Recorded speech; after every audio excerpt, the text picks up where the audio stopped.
এবার নির্বাচন কমিশন থেকে না পুলিশের হাতে নয় সেনাবাহিনীর হাতে ফুল পাওয়ার দিয়ে দিল। হ্যাঁ ঠিকই শুনছেন, এবারের আপডেটটা শোনার পর না খুশিতে গেঞ্জি খুলে লাফালাফির আগে তারা এখনো ফলো করেননি, করে নিন। দেখুন এতদিন ধরে ভোটের দিন কি হতো, কোনো জায়গা বুথ দখল হতো, তারপরে রাস্তাঘাটে বিরোধীদেরকে ভোট দিতে বেরোতে দেওয়া হতো না, বাড়ি থেকেও বেরোতে দেওয়া হতো না, আর পুলিশ সেনাবাহিনীকে সেখানে কখন নিয়ে যেত, ঝামেলা হয়ে যাওয়ার পর, কাজ সারা হয়ে যাওয়ার পরে।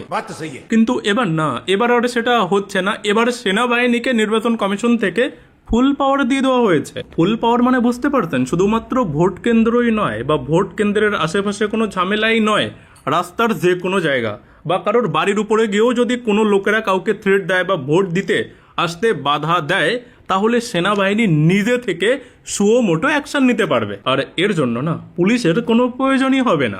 একেবারে ছাড় দিয়ে দিল কেন্দ্রীয় বাহিনীকে।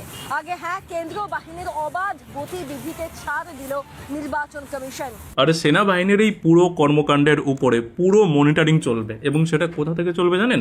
সেনাবাহিনীকে পুরোপুরি ইলেকশন কমিশনের কন্ট্রোল রুম থেকে কন্ট্রোল করা হবে। দেখুন নির্বাচন কমিশনের এই সিদ্ধান্ত না, বিশ্বাস করুন জনগণের কাছে না একটা বরদানের মতো হবে। কেন জানেন?